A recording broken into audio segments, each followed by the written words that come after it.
Alabado sea Jesucristo y adelante con María. Buenos y santos días a todos ustedes, queridos hijos, en los sagrados corazones de Jesús y de María, y en el castísimo corazón de San Miguel. José, bienvenidos de nuevo a nuestra sección matutina, Santos y Café. Hoy es viernes 7 de febrero, la Iglesia celebra en el rito antiguo que nosotros seguimos, tradicional, el de la Reforma, la última, de Juan de Teresa antes de... Luego de la gran Reforma conciliar, la fiesta de San Romualdo, un monje, se dice en el Maitines de hoy, que muriendo incluso muy anciano, todos los que lo encontraban quedaban edificados por la serenidad y la alegría de su rostro. Podemos preguntarnos si nosotros también somos así, todos nosotros, cada uno de nosotros, en casa, en familia, en el convento, en el monasterio, en la iglesia, donde sea. Somos, si los demás fueran en nosotros. El gozo de la fe, como se veía en San Romualdo, que también era monje. Pero él tenía esta luz en el rostro, que es una característica de muchos santos. Sin embargo, hoy también se recuerda la memoria litúrgica, la feliz memoria del beato Papa Pío IX, Papa olvidado, pero en realidad muy importante en la era de la modernidad.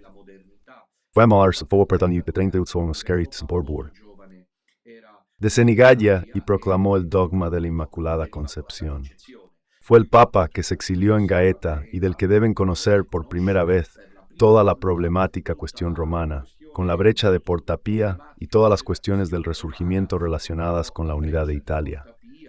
La pérdida de los estados pontificios, en resumen, una verdadera revolución en el siglo XIX, en la segunda mitad del siglo XIX. ¿Qué es esto? Santo Padre siempre deben afrontar con gran esfuerzo. Debo contarles un episodio particular. Casi nunca sueño sueños especiales, pero hace algunos años, sin conocer la historia de este hombre, les cuento algo sorprendente. Cuando se habla de Pío IX, siempre recuerdo este hecho autobiográfico. Tómenla como quieran, pero me viene a la mente y se las cuento, porque de estas cosas todos estamos llenos en nuestra historia personal. Siempre podemos contar estas cosas. Bueno, resulta que una noche sueño con un obispo anciano barrigudo, incluso de espaldas, y en la sacristía.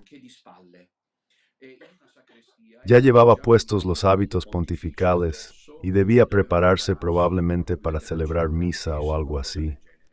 Y no entendía quién era, pero me llamó la atención un detalle. Tenía la cabeza marcada por un corte o una herida que sin embargo era luminosa. Bueno, el sueño terminó ahí, luego me desperté, pero esto te hablo de hace varios años, ¿no? Y entonces, luego, después de un poco de tiempo, pude leer la vida de los Masai, Ferretti, Giovanni Masai, Ferretti, Pío IX, la fiesta de hoy. Y descubrió, con mi enorme sorpresa, que de pequeño, para mi enorme sorpresa, que Pío había sufrido ataques epilépticos. Así que de verdad el Señor no deja de sorprendernos. El camino del santo es para todos. Salía descalificado porque, sabes, uno que tiene ataques epilépticos, en fin, más allá del hecho de que los vence, luego él fue propiamente un milagro. Al parecer se convierte en papa. Pero quién sabe cuánto habrá tenido que luchar él con este miedo personal de no tener que estresarse demasiado. Pero del Papa que fue Papa durante 32 años, uno que había sufrido de joven, de niño y de adolescente con ataques epilépticos. Y enseguida cuando leí esa historia ahí recordé el sueño. Así que comprendí que era presumiblemente un sueño que se refería a Pío IX. Y esa herida luminosa indicaba precisamente este sufrimiento que él tenía de pequeño. Es decir, ataques epilépticos, que no es poca cosa. La epilepsia, además, está en la frontera entre lo natural y lo preternatural. La mayoría de las veces, quién sabe si él también tuvo estos ataques infantiles del diablo y por eso pagó precisamente con la epilepsia. Y luego se curó. Fue elegido papa en un momento ex la elección de un papa paliberal en reformas, en Reforma. Se convertirá a Pío IX y se volverá el papa de la guardián de la fe. Su mayor mérito sin duda fue, de una vez por todas, pensadlo bien, finalmente tras siglos de disputas. Entre estos benditos dominicos y franciscanos, los franciscanos, estudiosos y defensores del dogma de la Inmaculada, con Juan Duscoto, los dominicos opositores, de manera naturalmente no áspera, opositores del dogma de la Inmaculada. Ahí. Y el Pío IX tiene el coraje, algo que otros pontífices no uno ni dos, sino varios. Decenas de pontífices no habían tenido, es decir, de proclamar a María Inmaculada. Se dice que en aquel célebre 8 de diciembre de 1854 el Papa proclamó el dogma. En la Basílica de San Pedro, era un día oscuro, lluvioso. De repente, una luz lo alcanza y lo ilumina por completo.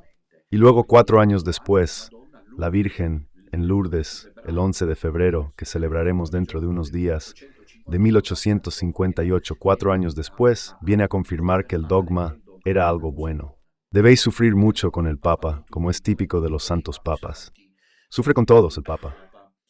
Los conservadores y los tradicionalistas lo han considerado durante años un enemigo liberal. Los liberales durante años, luego también ellos, incluso peor, aliándose con la masonería que había querido la unidad de Italia. Y esas cosas, el resurgimiento, el ataque a la iglesia, lo acosaron sin descanso. Hoy relato un episodio y concluyo. Cuando murió el Papa Pío XII, corrí mucho peligro. Había sido el Papa más longevo de la historia. Aún hoy lo es porque Juan Pablo II fue Papa, comparado con él solo, entre comillas, 26 años. En cambio, él lo fue durante 32 años. Papá, 32 años, desde 1846 hasta 1878, por lo tanto, un largo periodo difícil. Cuando muere, él había pedido ser enterrado en la Basílica de San Lorenzo en verano. Y su cuerpo todavía está allí. Cuando yo era estudiante en Roma, a veces iba. Y está enterrado allí, el cuerpo está incorrupto. Si buscan en internet pueden ver las imágenes de este pontífice. El sumo pontífice Pío IX, el cuerpo está incorrupto, pero hay un episodio que pocos conocen porque es desagradable. Cuando muere y lo ponen en el lecho de muerte y luego lo llevan en procesión hacia San Lorenzo al verano, sucede algo desagradable. Los liberales, aliados de los masones y los resurgimentalistas, organizan una redada. Así que poco después, el cuerpo de Pío IX corría el riesgo de ser arrojado al Tíber para que se lo llevara la corriente. Es solo por una intervención de la providencia divina que impidió este sacrilegio del cuerpo del Santo Padre. De los restos mortales del Santo Padre, que como signo de santidad reposan allí en la cripta de la Basílica de San Lorenzo, en el verano, junto al gran cementerio monumental, y su cuerpo está incorrupto. Pío IX en su testamento había dado instrucciones específicas para su entierro. Había escrito que su cuerpo, una vez fallecido, sería sepultado en la iglesia de San Lorenzo extramuros, precisamente bajo el pequeño arco existente contra la llamada reja. Es decir, la piedra en la que aún se aprecian las marcas producidas por el martirio del ilustre levita San Lorenzo. El grosor del monumento, etcétera, etcétera.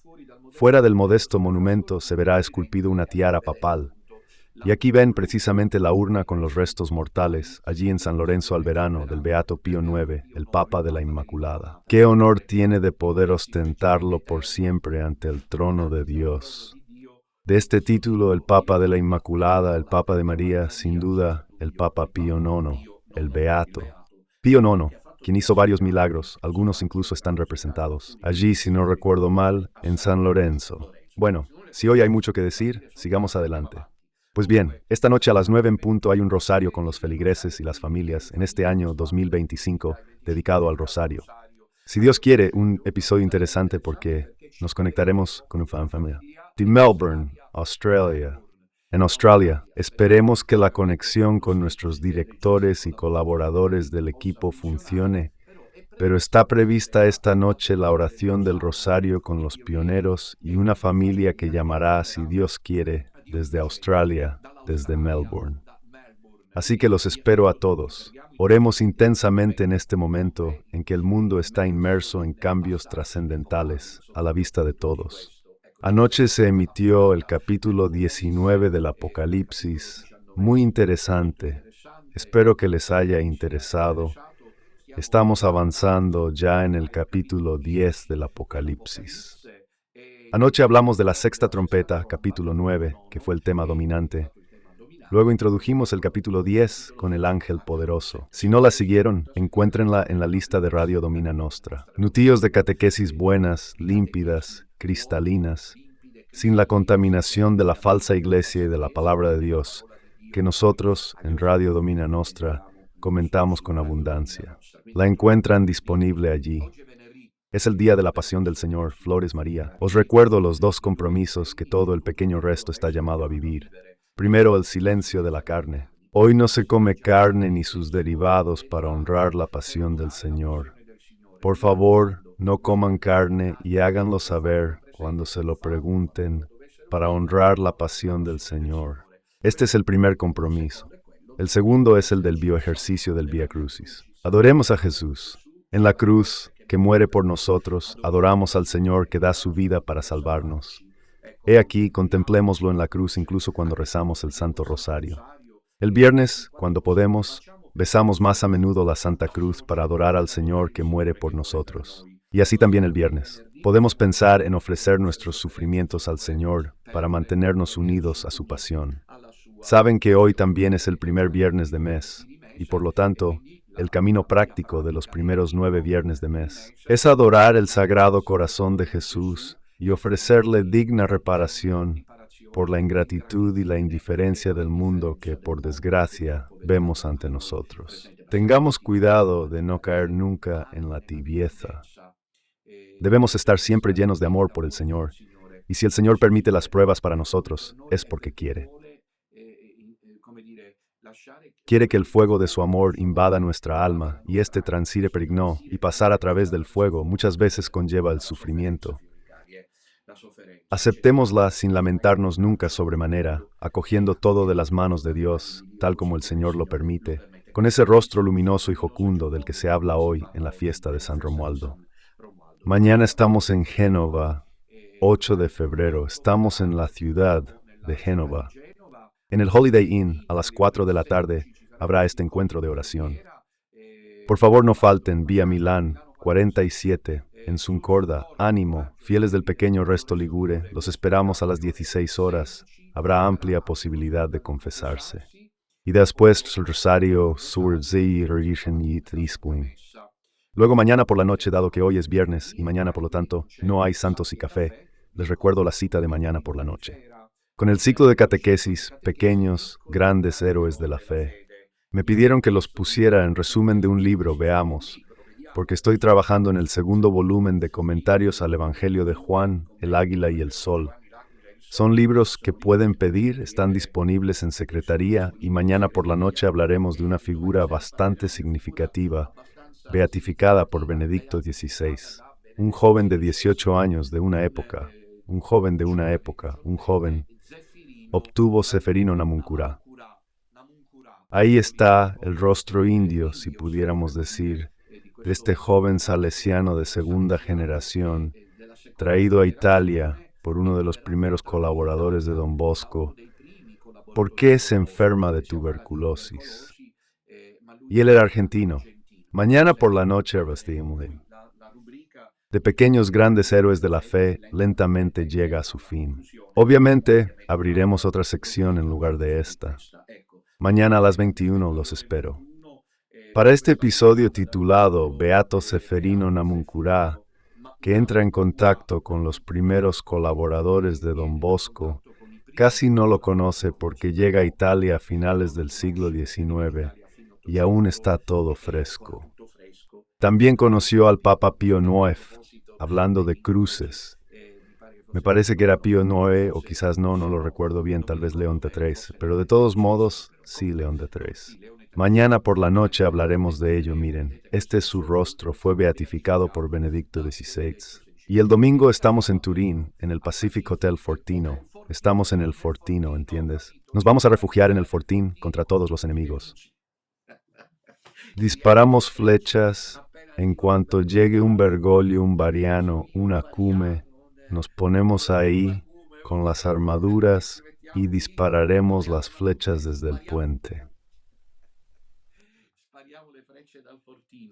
Estará la reliquia de Don Bosco para quienes la semana pasada no pudieron venir a Savigliano, y luego el sorteo de una estatua gratuita. El sorteo de una estatua de Francisco, un Don Bosco.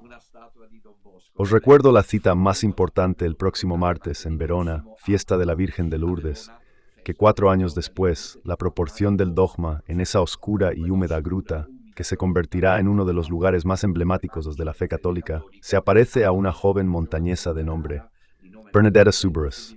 Y en una de las 18 apariciones, finalmente, el 25 de marzo de 1858, la Virgen María dice que soy era Inmaculada Concepción, en dialecto pirenaico, Jesús, la Inmaculada Concepción, yo soy la Inmaculada Concepción como el Papa. Pío IX, de quien hacemos memoria, había proclamado el dogma. Me parece que he dicho todo de las notas introductorias, que son siempre muy importantes. Es un diario de a bordo. Prácticamente sabéis que el capitán de un barco se sube a bordo y luego cada día evalúa la situación. Aquí el comandante Don Minutella hace el diario de a bordo cada mañana y luego se enfrenta a la catequesis. El proceso del Rosario Perpetuo comenzará a la medianoche del 11, es decir, entre el 10 y el 11. El Rosario Perpetuo durará 1 año. Lo llevaremos durante ese tiempo. Y naturalmente inscríbanse contactando al número de WhatsApp de Simona, la responsable de Lombardía. Y lo que me gustaría deciros a todos vosotros, queridos míos, es que es una iniciativa importantísima. Si tuvieran problemas con ese horario, ahí, sobre todo los nocturnos, avisado con tiempo y se cambia. Lo importante es que haya este movimiento de horarios dispersos, siempre que se garantice cada día 24 horas el Rosario Perpetuo. Es muy, muy importante y debemos ofrecerlo por las intenciones de la Virgen y por el triunfo de su Inmaculado Corazón. Bien, ahora vamos al episodio de hoy que, como verán ahora por el título de la ventana, se titula Ratzinger. Von Balthasar, 2 puntos para salvar juntos la fe. Bien, pues he hablado de esto varias veces en mis encuentros. Matutinos de Santi Café ya es una sección que ha tratado muchas cosas. Y todos fingen ignorarlo, todos las siguen.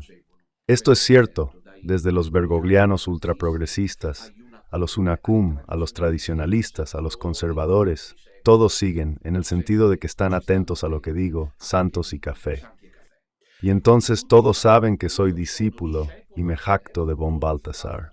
No por desgracia en términos existenciales, porque murió en 1988 y yo era un crío, un adolescente. Entonces no tuve por desgracia, lo lamento, pero Dios tiene sus designios, la posibilidad de conocerlo personalmente. Este teólogo suizo, muerto precisamente en 1888, 2 días antes de convertirse en cardenal. Este teólogo, von Balthasar, había sido jesuita durante mucho tiempo y luego dejó la orden de los jesuitas porque seguía una mística. Adrie von Speyer, sobre la cual Juan Pablo II quiso mentir un congreso de estudios en Roma. Juan Pablo II con respecto al surgimiento de místicas y diversas místicas. Estamos hablando de una de alto nivel que pude estudiar. Porque mi tesis doctoral, con la máxima calificación y el favor de la publicación integral de la tesis, algo bastante raro. La gregoriana es simplemente sobre von Balthasar. Sobre la misión escatológica, tras estudiarla, von Balthasar halló que hay más Adrien von Speyer que él. Él ha seguido durante años esta mística, junto a la cual ha formado luego una realidad, la Johannesgemeinschaft, es decir, la Comunidad de San Juan, un instituto de vida secular, consagrados y consagradas que existe todavía hoy. Alguno es incluso obispo, el obispo de Lourdes. De los años pasados, que por lo visto fue otra cosa, no se homologó y por eso no podía hacerlo, evidentemente. Un buen baltasariano, como lo es, por ejemplo, quien les habla, bueno, no sé, baltasariano sí, no se homologa en absoluto a la corriente bergogliana, Es una contradicción en términos. Así que esta foto que ven es rara. Este es von Balthasar, adelante, y detrás de él está la mística Adrienne von Speyr, esta doctora que morirá en el 66, haciendo una serie de predicciones e iniciativas que pasarán a la historia. Un día se hablará de Adrienne von Speyr como de una gran mística, preciso, más allá de sus experiencias místicas, de las cuales soy bastante conocedor, aunque muchos de sus escritos no están traducidos al italiano. Tenía visiones en las que hablaba, comentaba el Evangelio de San Juan. Y ahora que estoy comentando quién tiene mi libro L'Aquila e le Sole lo sa, hay muchas indicaciones de von Speyr y de von Balthasar, porque ella veía a San Juan que venía a comentarle el Evangelio, y von Balthasar se sentaba junto a ella y escribía un diálogo sorprendente. Sin embargo, hay un par de episodios de la vida de Adria Fosfaina que siguen siendo, en mi opinión, emblemáticos. Cito dos en particular, o tres. El primero es von Balthasar, es una profecía clamorosa. Ella se ofreció víctima. Y piensen en espíritu, en bilocación. Durante la Segunda Guerra Mundial, iba a consolar a los soldados en el frente, a los soldados alemanes, porque siempre nosotros, con razón, estamos hechos para hacer, como se dice, las separaciones, por lo que todos los nazis estaban todos en el infierno, iban todos al infierno, ¿no es verdad? Y todos los aliados franceses, ingleses, estadounidenses, eran todos buenos, héroes de la fe, pero no es así en absoluto, para nada. Soldados eran aquellos y soldados eran aquellos. Y entonces hay una escena, obviamente miren, se cuenta que dos que estaban en la maleza, un aliado y un nazi se encuentran. Uno empieza a gritar, el otro grita, ¿quién debe disparar primero? ¿Entienden en qué situaciones se encontraban?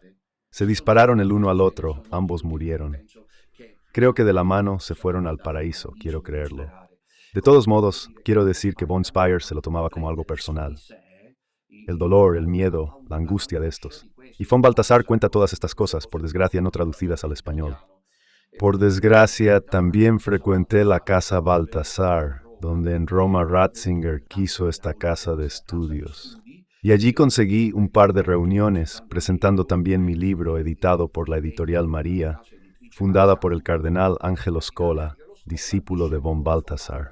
Así que cuando supo que existía esta tesis doctoral que había obtenido la máxima calificación en la Gregoriana, permitió su publicación, y mi libro, La escatología cristológico-trinitaria de Balthasar, se produjo allí. Lo primero de Adrienne, que en 1968 se queda ciega y en silla de ruedas. Ella había implorado a von Balthasar durante toda una vida que la dejara en la calle. Von Balthasar está hasta el final. Cuando ya está a punto de morir, Adrienne von Speyr le hace una profecía a von Balthasar. Le dice, tú durante toda tu existencia debes aceptar la persecución. Serás perseguido. Y así fue casi hasta el final. Casi hasta el final. Y sin embargo, cuando te asciendan, cuando recibas honores de la iglesia, prepárate, porque es la señal de que vamos a ir por ti. Y así dice Elio Guerriero, uno de los más conocidos estudiosos de von Balthasar, murió para no convertirse en cardenal, porque fue así. Que como ahora veremos, se hizo amigo de Ratzinger. Estos dos trabajaban juntos, almorzaban. Ratzinger cuenta que incluso mientras lavaban los platos juntos, hacían el café. Aquel seguía hablando de dogmas y fe. Cuando le preguntaba Ratzinger a su amigo von Balthasar, una amistad muy hermosa, por cierto, incluso conmovedora, fue definido como el hombre más culto del siglo por Henry de Lubac. Cuando se habla de Henry de Lubac, no sé de dónde sacar primero. Iban a estudiar juntos y abrieron un nuevo camino. Henry de Lubac, a quien luego se unió Ratzinger, y Ratzinger se convierte a la verdadera fe, ya no a la modernista, gracias al encuentro con Henry de Lubac en Lyon, y a él se dirigió a un nuevo lugar. Inicia este redescubrimiento de los padres de la Iglesia, de otra manera ignorados, excepto a través de Tomás de Aquino. Había una teología rancia, una teología que se había convertido en un estanque de arenas movedizas y formal. Lo puso por eso.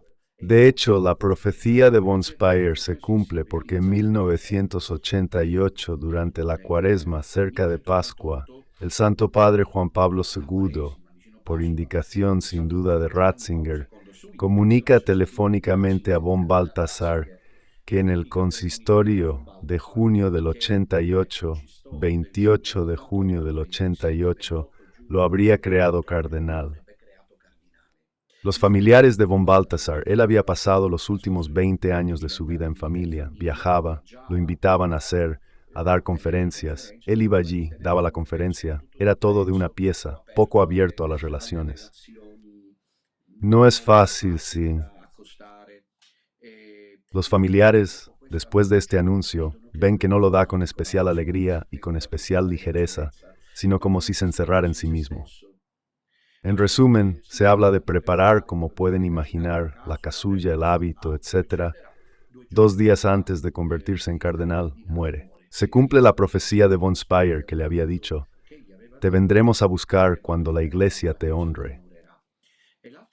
El otro gesto de von Speyr fue el de haber impulsado la amistad entre von Balthasar y Ratzinger. Piensen un poco en cómo Dios puede obrar en la iglesia a través de almas ocultas. A von Balthasar le dicen repetidamente, como solo las mujeres saben hacer, místicas o no místicas, se ponen a parlotear, como se dice en siciliano, es decir, a insistir. De hacerse amigo de Ratzinger, de ayudarlo, de que nos ayudara a formar una asociación entre los dos, porque debían fundar una revista. Y esta revista todavía existe hoy. Tuve el honor de publicar un artículo, solo poco, ya uno, en la prestigiosísima revista multilingüe Comunio en 2008, creo, publiqué en la revista querida por von Balthasar y Ratzinger un artículo del propio von Balthasar. Y ellos, Ratzinger y von Balthasar, inician la publicación de una nueva revista en el postconcilio que se llama Comunio. La von Speyr le había dicho a von Balthasar que lograría hacer esta obra porque Dios la quiere y sirve de contrapunto, de réplica a la revista.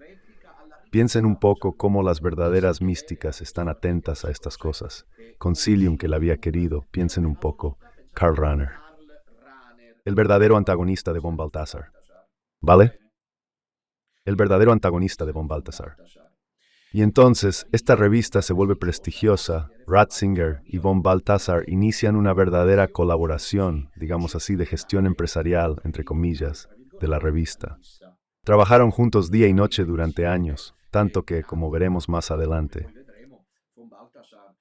el funeral de von Balthasar se celebrará a finales de junio, creo que el 30 de junio, en Lucerna, donde descansa en una tumba en el atrio de una iglesia, la bellísima Lucerna. Irá el cardenal Ratzinger, prefecto de la Congregación para la Doctrina de la Fe en el 88, a celebrar el funeral, y en la homilía, en alemán, obviamente pedí que me la tradujeran. Tuve la gracia de alguien que me la tradujo en un momento dado. Ratzinger, que no es alguien que se deja llevar fácilmente por las odas. Inútil y desmesurada más bien. Era rigurosísimo. Escuchen lo que dijo en el funeral de von Balthasar. Ya es una canonización, escuchen. Fue un auténtico maestro de la fe. Hablamos de von Balthasar y lo dice Ratzinger.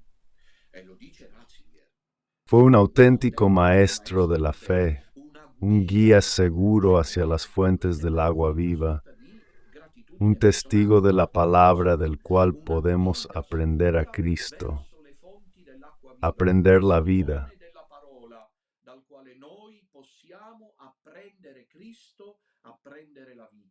Para mí vivir, Cristo. Esta frase de la carta a los filipenses lo resume todo al final. Toda persona vida, porque es la verdad en mi refin. Podemos estar seguros de que vale la pena. Para él también la siguiente frase: el morir es una ganancia. Roguemos al Señor que nos dé la gracia de mantener viva en nosotros el gran testimonio de este siervo suyo para continuar su obra. ¿Dónde supo que von Balthasar de joven nunca se decidía a convertirse en sacerdote, nunca se decidía qué hacer? Por lo cual en cierto momento ocurre un episodio bastante emblemático. Verá ciudad Berfmogutson. Es una vocación que nace. Espero que nadie se escandalice. Vistos los referentes en muchos casos, incluso autobiográficos, con una locución, una simple locución, le cambia la vida. Iba paseando por la selva negra, cuando de repente oye una voz que le habla en su interior. No lo encuentro, por desgracia, pero de todos modos, una voz. Y este es mi libro. Por cierto, que he escrito sobre von Balthasar, estaría disponible o tal vez agotado también él, como tantos otros. No libros, personas. Hans Urs von Balthasar, subtítulo, profeta, místico, teólogo. Es un libro pequeño y divulgativo, porque de von Balthasar existen solo tomos sectoriales que lo convierten en un aristócrata de la fe. Mi mérito, otro de los méritos de Cari Domino, es haberlo hecho bastante comprensible para la gente. Simple. De todas formas, él estaba paseando sin decidirse nunca sobre qué hacer. Y en un momento dado, mientras pasea por la selva negra, oye una voz que le dice: no sirves para ti mismo, sirves para una obra.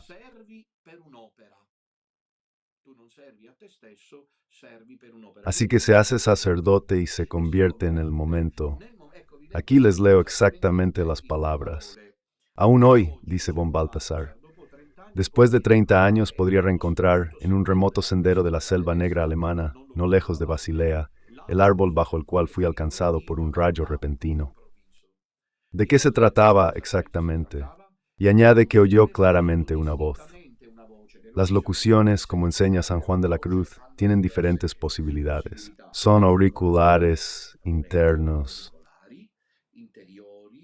fonéticos también. Por ejemplo, ustedes, ¿saben la historia de ese sacerdote que murió y luego volvió a la vida? Francés, hijo espiritual del Padre Pío, que en el confesionario en Sacré-Cœur de París, el Padre Pío hablaba a través de él. Lo contó él mismo en Ray 1, con Bruno Vespa. Y ese sacerdote al que le dispararon los milicianos argelinos, y él fue a ordenarse al trono de Dios, y allí el Señor le dijo que regresara a la tierra.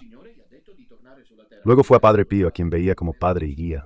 Padre Pío dijo que así fue, y Padre Pío, que lo sabía todo, estuvo allí. Fue a Francia, y cuando confesaba, a veces era el Padre Pío que hablaba a través de él.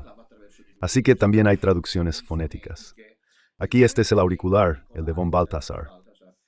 El Señor le dice estas palabras precisas: estás llamado, no servirás, hay quien se servirá de ti. Podríamos ser nosotros quienes sirven.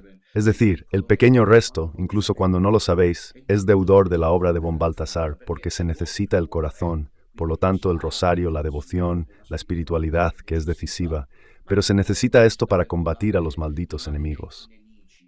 Y esta, Don Minutella, a quien tantos temen, porque nadie ha querido nunca estar disponible para la confrontación. Una vez que lo hice allí, en ese programa de televisión, lo arrasé. Se debe al estudio de los textos de von Balthasar. En un momento les diré por qué los progresistas y los tradicionalistas lo rechazan. No son católicos, ¿me entiendes?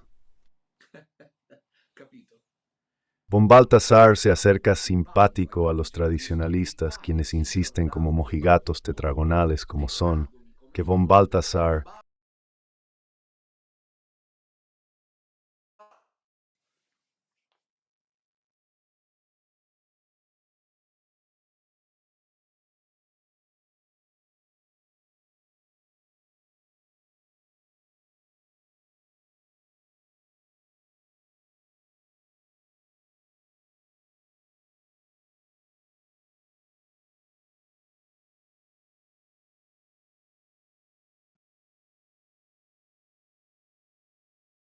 en directo, espero, paciencia. Se fue la línea. Lo siento porque era la parte más interesante de la reflexión. Estaba diciendo que los tradicionalistas consideran a von Balthasar un hereje. Ahora yo digo, ¿entienden que son estos tradicionalistas que se hacen pasar por católicos? Se hacen pasar por católicos porque Juan Pablo II lo hizo cardenal, pero en el caso de von Balthasar significaba aprobar su obra teológica, que no tengo tiempo de profundizar, naturalmente. Gallus Spur Phrase. Quiero llegar a estos pasos decisivos. Los tradicionalistas lo rechazan como los progresistas. ¿Habéis oído alguna vez a los progresistas, los de largo recorrido, simpatizar con von Balthasar? Para nada los tradicionalistas le hacen decir que, por ejemplo, para los tradicionalistas era un innovador, von Balthasar, pero según yo nunca lo han leído. Von Balthasar recibió un premio especial del mundo ortodoxo, notoriamente el año... En los años 80, sí, porque murió en el 88, a principios de los 80, si no recuerdo mal. Mirad qué capacidad de traducción. En los 80, tras su fallecimiento en el 88, miren esa traducción. Recibió un premio por reavivar a los padres griegos, sobre todo Orígenes. Es muy cierto. Toda la iglesia hoy que habla de Orígenes, que habla de San Máximo el Confesor, está deuda con von Balthasar, que tradujo al alemán los originales y luego permitió la traducción a otras lenguas. Miren cuán indignos son muchos de la tradición. Estos tradicionalistas que se creen los guardianes de la fe, hay que volver a los años 50. Cuando yo había empezado a hablar de von Balthasar, lo recuerdo muy bien, uno de esos de las radios, esas con las armas, no añado el nombre porque no hago publicidad, fue capaz, para mentirme, de publicar una foto de von Balthasar, que como había ido a los Estados Unidos a dar una conferencia, en un momento de recreo como lo tengo yo también, había ido a ver a Mickey Mouse. Les habrán pedido, como me pasa a mí, hágase una foto y ahí está él abrazando a Mickey Mouse. Publiquen esa foto para realmente deslegitimar. Siempre es así. Cuando no se puede atacar el contenido, se ataca la forma. Ovam. Las palabras que dice la voz divina a von Balthasar, joven. Estás llamado, no servirás, hay quien se servirá de ti. No debes hacer proyectos, no eres más que una pequeña tesela en un mosaico preparado desde hace tiempo. No servirás. ¿Quién se servirá de ti? ¿Quién se ha servido de von Balthasar? Quien está usando a von Balthasar es Don Minutella, por ejemplo. Si muchos de ustedes creen, como pienso, que Don Minutella está llevando a cabo una misión, bien encuentren también la acreditación de esta profecía hecha a von Balthasar. Tú no servirás, hay quien se servirá de ti. Mis enemigos están muy callados porque una base sólida, mis enemigos lo saben, tanto que lo desafiamos, lo invitamos. Se niega, pero ¿cómo se niega? Siempre estoy listo para hacerlo, pero soy yo quien se niega. No, y porque saben que gloria, teodramática y teológica, las tres secciones, y además las monografías de la especie, porque hoy la doctrina está contaminada. Uno puede entender fácilmente quién es Bergoglio y a dónde quiere llegar si ha leído los escritos de von Balthasar. La visión sobre la iglesia es nítida. La eclesiología baltasariana es simplemente extraordinaria, porque está imbuida de los padres de la iglesia. Ahora vamos al pasaje decisivo de mi libro, Hans Urs von Balthasar. Me parece que está agotado, quedan pocos ejemplares, de todos modos quien quiera puede pedirlo. Profeta, místico, teólogo, en la página 35 con este título, Joseph Ratzinger y Hans Urs von Balthasar, una estima recíproca y fiel. En las notas dadas a conocer el 11 de abril de 2019, escritas para contribuir a la dramática cuestión de la pedofilia. En la iglesia, Benedicto XVI, citando a su amigo von Balthasar, lo define de manera irónica, entre comillas, como el gran teólogo. Nunca apartado por Ratzinger. Cuando citó a algún teólogo, dijo, como mucho un gran teólogo, con artículo indeterminado. En cambio, aquí en las notas, las que le arrojaron a la cara a Bergoglio sobre el problema de la pedofilia, Ratzinger siente la necesidad de decir quién merece el crédito de su examen. Cuando llame von Balthasar estará en estas notas públicas, así que pueden ir a ver el gran teólogo.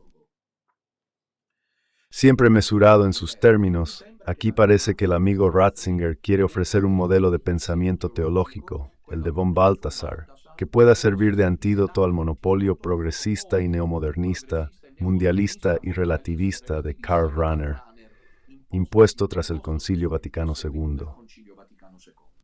La estima y la amistad fueron recíprocas. También von Balthasar en el curso de los años postconciliares. ¿Pero por qué me emociono? Sintió por Ratzinger, primero como teólogo, luego como prefecto de la Congregación para la Doctrina de la Fe, una gran estima y una profunda amistad. Los dos colaboraron juntos en la redacción de algunos pequeños volúmenes que tenían el propósito de aclarar las orientaciones del concilio. Se titula ¿Por qué sigo en la iglesia? ¿Por qué sigo siendo cristiano? Es un librito escrito a 4 manos, Ratzinger de Balthasar, y de aclarar algunos aspectos del llamado cristianismo anónimo, el de Rahner, que se convierte en el principal director de la Comisión de Reformas. Ratzinger prestará su competencia, lo decía hace poco, en favor de la revista Comunio, pensada por von Speyer y realizada en poco tiempo y con pocos recursos por el mismo Balthasar. Se verán periódicamente, pasando juntos incluso algunos descansos de las vacaciones de verano. Por otro lado, desde el punto de vista geográfico, ambos son de habla alemana, aunque uno es suizo y el otro es alemán, pero muy cercanos también. Lo estudiamos en Friburgo, donde también había estado von Balthasar. Lucerna no está muy lejos de la zona, digamos, de Baviera, en fin, no está muy lejos. Singer trabajará no poco, porque entonces se veían en el periodo estival y estaban juntos. Almorzaban, tenían un periodo en el que almorzaban juntos. Ratzinger trabajará sin descanso para que Juan Pablo II lo nombre cardenal cuando muera. 2 días antes de recibir la púrpura, irá a celebrar el funeral en Lucerna, dando una homilía en alemán que conmueve al destacar. En 1988, Cualidades humanas y cristianas de von Balthasar. Leo ese pasaje en voz alta. Fue un auténtico maestro de la fe, una guía segura hacia las fuentes del agua viva, un testigo de la palabra. El beato Benedicto XVI lo define como el gran teólogo, así, queriendo proponerlo a la atención de toda la Iglesia, mientras arrecia la tormenta bergogliana. Así que Ratzinger sugiere a quién dirigirse para resistir la tormenta herética de Bergoglio. También el amigo despidió al entonces cardenal Ratzinger. Cuando hablo de von Balthasar en una entrevista con Vittorio Messori, que en estos días finalmente sale, estos días aquí en el libro. Esto lo escribí en cuando era joven, 2019, imagínense. Pues, en una entrevista concedida a Vittorio Messori en pleno caos de la temporada postconciliar, donde los impulsos progresistas procedían de varios pactos con los opuestos de los tradicionalistas, bajo el pontificado wojtyliano, del cual Ratzinger era la mente, Balthasar elogia el trabajo de Ratzinger, afirmando sin dudar que el entonces prefecto de la fe y amigo personal no se había equivocado en nada. Así que hay, como ven, una especie de veneración recíproca. Ratzinger, que es más joven, tanto que morirá mucho después, bastante más joven, teje un elogio casi de beatificación en el funeral de von Balthasar, auténtico maestro de fe, guía segura, testigo de la palabra. Pero también von Balthasar, en la entrevista concedida a Vittorio Messori, habla de Ratzinger como con nadie más. Ratzinger lo llama el gran teólogo post-mortem. Von Balthasar, aún con vida, es definido por Ratzinger como alguien que no se equivocó en nada, dicho por un gran teólogo.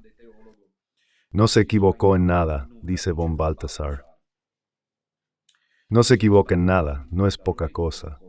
Una amistad común, por lo tanto, es una estima recíproca que tiene algo de providencial y de profético. Providencial, porque Benedicto XVI claramente indica en el pensamiento y la teología de Balthasar una vía de escape segura, una salida de emergencia del incendio relativista de la teología. Postconciliar, el caos total. En los ámbitos teológicos, recuerdo cuando llegué a la Gregoriana, lo he dicho muchas veces, el decano de la Facultad de Teología Dogmática de la Gregoriana pidió a la diócesis. El obispo no lo permitió. No era de sus favoritos, porque así se avance en la Iglesia. Hasta hoy, no es que por Bergoglio ya existieran estas cosas. Si el banquete no contaba con el favor, el cardenal no lo concedía. No encuentro una razón. Otra, Aunque Dios escribe en renglones torcidos, quizás me hubiera perdido en la gregoriana, quién sabe. Así que, costara lo que costara, desde luego no estaba en la gracia del arzobispo. Era uno de sus pupilos, a los que llaman de la gregoriana. Para decir, mándalo aquí, como se le dice a Cristo, imagínate. Si el cardenal no lo mandaba ya nadando a Roma, a través del Tirreno, en cambio, sin que yo lo supiera, yo lo supe después. Lo supe después. Ya habían tramado una verdadera maniobra conmigo. Responderán ante Dios, pues donde hay Dios hay transparencia. No se actúa de ciertas maneras. El cardenal no me dijo nada de que la gregoriana hubiera llamado. Escuchen cómo les va yo, cómo he sobrevivido y sigo adelante, solo Dios lo sabe. Cuántas pruebas he pasado aparentemente marginales, pero si lo piensan, ese día yo estaba en la gregoriana, fui a Roma, tenía que encontrarme con el decano. El decano me dice esto. ¿Entienden? Me dijeron esto, no la diócesis, no el obispo. Pero el obispo cobardemente me hace llamar por teléfono, probablemente sabiendo que yo no estaba al tanto, sentada entre tantas personas, mientras salía de la gregoriana, me hace llamar por teléfono por el obispo auxiliar, que ahora hoy está, aunque tenga 60 años, enfermo, no está bien de la cabeza. Escuchen lo que me dice. Hola Alessandro, bueno, soy Carmelo. Hola Alessandro, soy Carmelo. Obispo auxiliar hablando un cura. Bueno, hola Alessandro, soy Carmelo. Oye, en cuanto llegues a Palermo, tienes lista la cita. Con pajaritos y florecitas son frases que no te puedes olvidar. Con pajaritos y florecitas. Disculpa, excelencia, ¿a qué te refieres? No sabes que has sido creado, creo que hablo ahora, recuerdo el título. Así que para decir disculpen este paréntesis autobiográfico, pero para decir que es preciso, porque cuando yo fui a la Gregoriana, el profesor Giovanni Domini, lástima que haya muerto, pero desde el cielo puede confirmarlo. Se quedó entre comillas encantado. Él era un raneriano convencido, conocía a von Balthasar, pero nunca había encontrado un alumno. Me lo dijo él, me lo decía él, que hablara con tanta seguridad de von Balthasar, que poseyera, digamos de alguna manera, la teología baltasariana. Y de hecho, cuando iba a visitarlo él siempre, como decano, tenía la oficina llena de gente. Los colegas se enfadaban, porque en cuanto yo llegaba sin que lo pidieran, fui a verlo pocas veces. De hecho, luego murió. Alguien que en la iglesia me quiso, me apreció. Realmente se encariñó conmigo. He comprendido que en la iglesia puedo ser amigo de aquellos con los que hay un vínculo sobrenatural, no humano, sobrenatural. Sé que no soy una persona fácil, me doy cuenta, pero si me acompañan, luego se hallan los aspectos positivos. Es decir, hay que quererme para captar también los aspectos, y además el mérito existe. No es que me lo invente. Así que volvamos a nosotros porque tenemos que concluir, pero es una hermosa página la que estamos tratando hoy. No es casualidad que el Papa Benedicto, tras su renuncia al ir a Castel Gandolfo en aquellos históricos días de finales de febrero de 2013, recuerdan, en helicóptero, quiso hacer saber que llevaba consigo los textos de Baltasar. Hay una entrevista del padre Tornielli al Santo Padre que dimite y le pregunta qué se lleva a Castel Gandolfo. Habría querido responder, quién sabe. Responde diciendo, los textos de Fonbalta, me parece que lo dijo así. Está claro que lanzamos un mensaje, un nuevo mensaje más en esta iglesia, de la que me voy para comprender que es falsa. Para comprender que no es la iglesia católica, hay que leer los textos de Baltasar. Si uno los lee, se da cuenta de que esta que Bergoglio guía no puede ser la iglesia católica. El elogio tan inesperado, estoy concluyendo, el 26 de Fonbaltas y los apuntes, no es un caso aislado. El Papa, en el libro titulado Últimas Conversaciones, vuelve una vez más sobre Fonbaltas. En diálogo con el periodista alemán Peter Seiwald, cita en repetidas ocasiones la amistad. Yo estoy de viaje, si estuviera en casa, en mi biblioteca, habría cogido Últimas Conversaciones, que quizás me lo he traído de todas formas, de viaje, podéis entender de todas maneras. Y os lo habría leído. De todas formas, busquen esto. En diálogo con el periodista alemán Peter Seiwald, cita en varias ocasiones la amistad con el gran teólogo suizo von Balthasar. Será deteniéndose en detalles, incluso de tipo personal. Esto resulta singular, porque en muchos sectores de la Iglesia, colaterales al mundo tradicionalista, von Balthasar estaría nada menos que oliendo a herejía. Escribo, aquí hay otro elemento autobiográfico. Yo mismo he podido comprobarlo desde que me dedico a esta misión apologética. Mi tesis doctoral en la Gregoriana, que obtuvo la máxima calificación, fue una defensa frente a la acusación por la cual von Balthasar es considerado hereje, la del infierno vacío. Hablaremos al final. He demostrado que él nunca dijo tal cosa y que se trató de una maniobra deshonesta, probablemente urdida por los ranerianos en su contra. Como venganza fría por su tenaz oposición al partido raneriano y neoprogresista.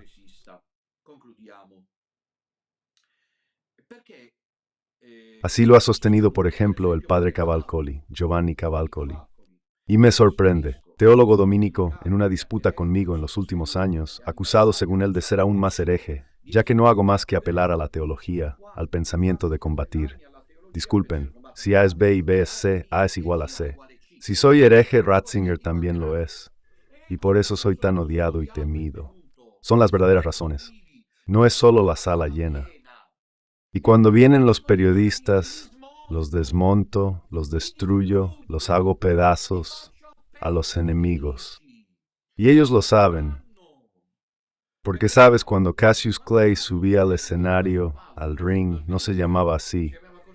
Era temido porque los golpes los daba justos. ¿Cómo se llamaba ese famoso boxeador de color? No me viene. ¿Captas? Dominella. Don Minutella es un excelente boxeador en el ring. ¿Captas? Padre Cavalcoli, años atrás, esto está escrito en 2019, lo habrá hecho en 2017, 2018, en 2017, 2018, ha escrito un artículo, creo, en la isla de Patmos, por allí, en el que decía que Don Minutella es claramente hereje, porque se apela continuamente a von Balthasar. Pero discúlpeme, padre Cavalcoli, si soy hereje, porque apelo a von Balthasar, también Benedicto XVI. Es hereje, porque lo define el gran teólogo. ¿Me equivoco? ¿O me equivoco?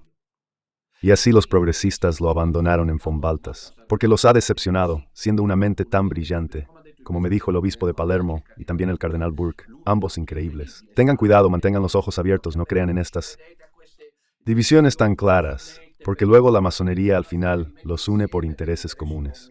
Porque es un hecho, sin embargo, que yo, del obispo de Palermo y del cardenal Burke, uno hiperprogresista, hiperbergogliano, el otro supertradicionalista. Sin embargo, me dijeron exactamente las 7 cosas. Ve a preguntarle al Papa Francisco. Es una pena que una mente como la tuya esté al servicio de otro. Si me lo dice Lore Fis en Palermo, puede tener sentido hasta cierto punto, pero que me lo repita exactamente en los mismos términos. Burke, por otro lado, uno se hace más de una pregunta. ¿Dónde está la Iglesia Católica? ¿Quiénes son realmente hoy los exponentes de la Iglesia Católica? Tú no servirás, otros se servirán de ti.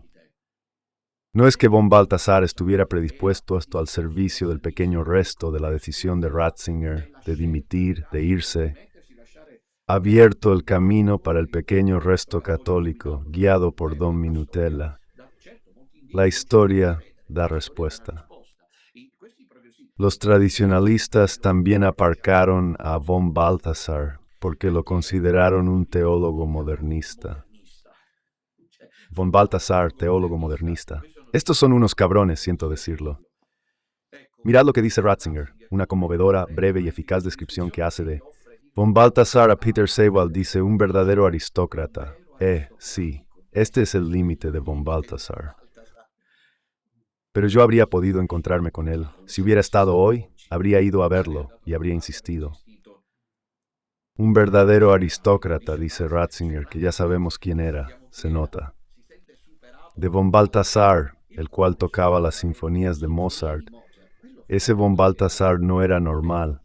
Ese pasaba de seguir a Adrien von Speyer, a hablar con San Juan y Santo Ignacio de Loyola, a tocar la flauta mágica sin las partituras. Ratzinger, que se quedaba atónito, lo dice él mismo, se quedaba atónito por la preparación cultural desde Vieta a Freud, desde Marx a Santo Tomás de Aquino, desde Schopenhauer a no sé quién más, a Schelling. Conocía todas las grandes voces de todos. todas las corrientes del pensamiento humano. Un verdadero aristócrata. Miren qué, añade Ratzinger, alto, delgado, noble, con la discreción típica de la aristocracia. Sí, porque venía de familias nobles. Y añade un detalle decisivo. Si Daphne y yo nos conocimos, conectamos desde el primer instante. Define luego la teología baltasariana. Son palabras de Ratzinger, una teología de los padres, una visión espiritual que nace de la fe y de la reflexión, profunda y nueva, al mismo tiempo. Pero siempre los tradicionalistas, ya que Pio Xmotze había condenado la teología novedosa. Ahora no tengo tiempo, se torna una lección. Espero que nuestros seminaristas la escuchen, pues estos días de exámenes que alguien se lo haga saber. Me encantaría que la oyeran. Fue criticado porque con Henri de Lubac, el otro gigante, hecho también cardenal, fue acusado de hacer una nouvelle théologie. Sí, lo era, nueva teología, y Pío XII la condenó. Pero como siempre, y de lo que hablamos ayer, los papas a menudo son mal informados. Los profetas deben sufrir cada vez la condena que luego es revocada. ¿No harían mejor los papas en ver las cosas en persona? No tienen tiempo. Bueno, entonces no condenen, disculpen. ¿Es justo o no? Sí, entiendo que el cardenal Ottaviani te viene a decir que el padre Henry de Lubac y el padre von Balthasar, dos jesuitas en el Yo, están haciendo una novela. Teología, pero pregunta qué significa y compruébalo tú mismo. Mira, ¿cuál era esa nueva teología? ¿Quieres saber qué era? No había modernismo. Era simplemente una recuperación directa de los padres de la Iglesia, que hasta ese momento eran leídos a través de Santo Tomás de Aquino y la Suma Teológica. No se hace teología con la del 1200. Ya Lutero, en el siglo XVIII, se quejaba de que esta teología tomista era demasiado invasiva. Y tenía razón, incluso Lutero, entonces tenía razón. Lástima que luego estaba perturbado y entonces quién sabe qué fin tuvo. Pero von Balthasar dice cuando empieza a estudiar teología, que leía a los padres a escondidas. Yo también lo hacía en la Facultad de Lógica de Palermo, leía los textos a escondidas, porque las arenas movedizas del tomismo lo absorbían, veía que era una teología, tenía razón. Hacía falta una comparación con la modernidad, las nuevas sensibilidades filosóficas, etc. Qué bonito discurso. Pero dice Ratzinger que la teología de von Balthasar no es cosa académica, con la que al final no se hace nada. Es realmente cierto, no es Rahner quien escribe esas locuras del cristianismo anónimo y esa otra tesis. Ahora se me escapa, la antropología trascendental. Son esas cosas las que son abstrusas. Al final, con la realidad no tienen nada que ver. Ratzinger dice que en cambio la teología de von Balta, que es verdad, no es una teología que la lee y luego la expone, sino una síntesis de erudición, auténtica profesionalidad y profunda espiritualidad. Fueron estas características, dice Ratzinger, las que me conquistaron. A la pregunta de Sebald de si había alguna afinidad con von Balthasar, Benedicto XVI responde que sí. Aunque no podía competir con su erudición. ¿Y yo qué debería decir? Somos enanos que caminan sobre los hombros de gigantes. ¿Hay algún otro detalle, espacio para algún otro detalle significativo? Escribe, dice Ferretti. Cuando íbamos a misa, siempre llevaba consigo un fajo de cartas que echaba al buzón. Porque estaban juntos en verano. Cuando bajaban de casa, se hallaba en cada paso un reflejo de mi vida, lleno de recuerdos. Bajaban juntos, Ratzinger y Humboldt. ¿Quién lo hubiera imaginado? Por ejemplo, que estos dos señores, de traje y corbata, porque así se usaba entonces, fueran a ser protagonistas de la historia de la Iglesia, decisivos. Solo faltaba a Don Minutella y estaba detrás de ellos. Entonces dice Ratzinger que cada mañana, mientras iban a misa en esa iglesia donde él fue sepultado, allí él, Ratzinger, estaba impresionado por un montón de cartas que cada mañana metía en el buzón, las escribía por la mañana muy temprano. Pero disculpa, pero a las 7 me admitieron, ¿a cuál es? ¿Temprano en la mañana? No más tarde de las 4:30 de la mañana, ya que los grandes pensadores, los grandes misioneros, las personalidades que tienen una gran visión en la iglesia, están destinados a dormir. Que escribía muy temprano por la mañana, con su hermosa caligrafía, tenía una fluidez increíble al escribir. Escribía libros, como si nada. Luego la señora Capol, bueno, deben saber que Ratzinger tomó la idea de tener a Ingrid a su lado, que era su secretaria, de von Balthasar. Nunca lo he dicho, siempre se me ha escapado. Von Balthasar tenía a alguien que colaboraba con él, sin la cual no habría podido realizar la obra. Era una mujer. Su secretaria se llamaba Capol, realmente suiza, que permaneció a su lado hasta su muerte y que a menudo se encargaba de corregir las pruebas, porque él las escribía de un tirón. Estaba seguro de ella, por lo que le confiaba. Imaginen qué confianza. Había una gran confianza en esto. Le confiaba la relectura para ver si había errores, porque solo, de lo contrario, no podía. La señora Capol, su secretaria, los controlaba, dice Ratzinger, de arriba abajo. Corregía eventuales errores y los preparaba para la sala. Y yo también debería hacerlo, en fin. Debería hacer yo también así, tengo que hacerlo también así, porque si no, no llego. Yo escribo los textos, los tiro ahí. Y luego es normal que si escribes haya errores, y entonces quien colabora contigo los debe. Sebald pregunta también si Benedicto XVI pudo conocer a von Speyer, la mística a la que von Balthasar siguió desde 1940 hasta 1966, año de la muerte de ella. Ratzinger responde con un delicado no. No un no rotundo, como para distanciarse, sino un no delicado.